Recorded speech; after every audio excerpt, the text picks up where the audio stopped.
Bonjour, dernière toute petite vidéo pour 5e secondaire, 4 heures de maths, donc pour l'instant.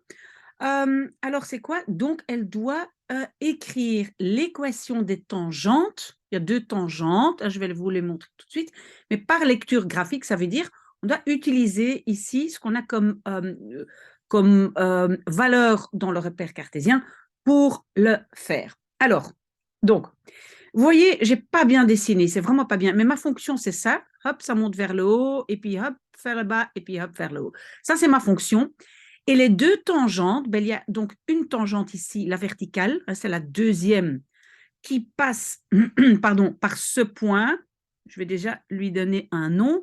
Donc, la valeur de x est 2 et la valeur de y est moins 1. Voilà, donc ça, c'est ce point-là.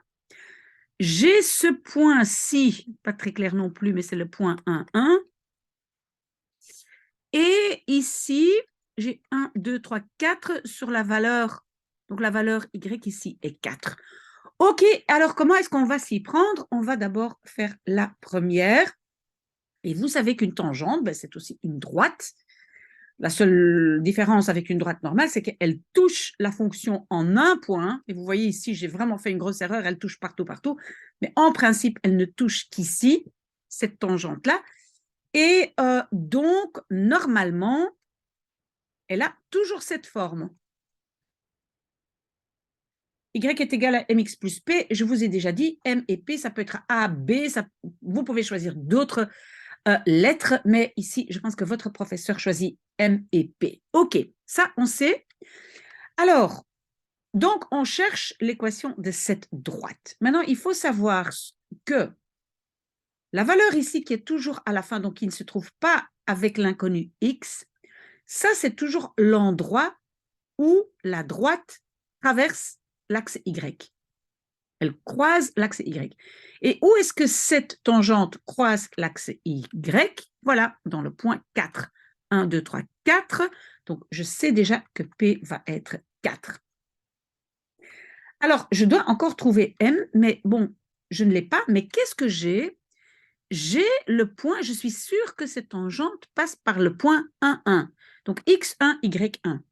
Donc, je vais remplacer X par 1, Y par 1, de sorte à ce que je n'ai plus que seulement le m à trouver le seul inconnu. Donc, 1 est égal à m fois 1 plus p est 4. Et donc, 1, et alors le 4, je vais mettre de l'autre côté, est égal à m. Oui, le 1 ici, je ne dois pas écrire.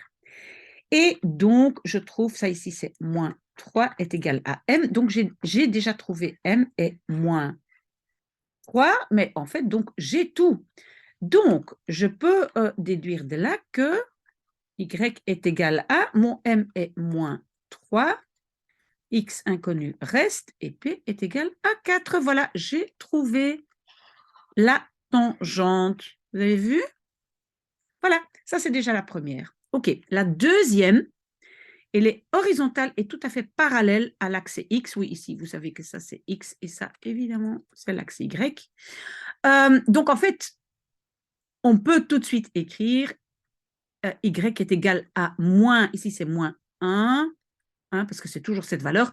Mais si vous ne le voyez pas comme ça, vous pouvez dire, ah, mais ce point-ci, il fait partie de la tangente. Donc, je vais faire comme avec la première tangente.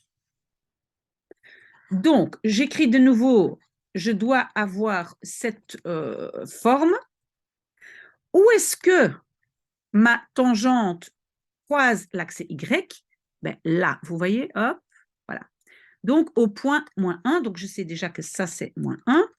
Et maintenant, donc, je vais mettre le point 2 et moins 1 ici, je vais le mettre dedans. Donc, x2, y, qu'est-ce que j'ai dit?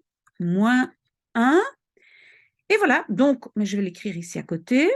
Donc, moins 1 est égal à m fois 2, non pas plus, mais moins 1. Voilà, c'est le moins 1, d'accord? Alors, moins 1 et le moins 1 de là, il va de l'autre côté. Donc, ça devient plus 1 est égal à 2m. Moins 1 plus 1, ça fait 0 est égal à 2m. Et si je mets mon 2 là en dessous, ben, ça reste 0. Donc, je peux conclure m est égal à 0. D'accord? Donc, ça veut dire que si je continue avec ça, je vais écrire y est égal à ben, m est 0, donc 0x, ben, c'est 0, plus, et le p, j'avais déjà, moins 1. Et donc, ça, c'est l'équation, pardon, de la deuxième tangente. Et donc, si je ne l'ai pas vu comme ça tout de suite, que y est toujours, l'image est toujours moins 1, ben voilà. J'espère que ça c'est clair. S'il y a des questions, ben, je suis là pour répondre à vos questions.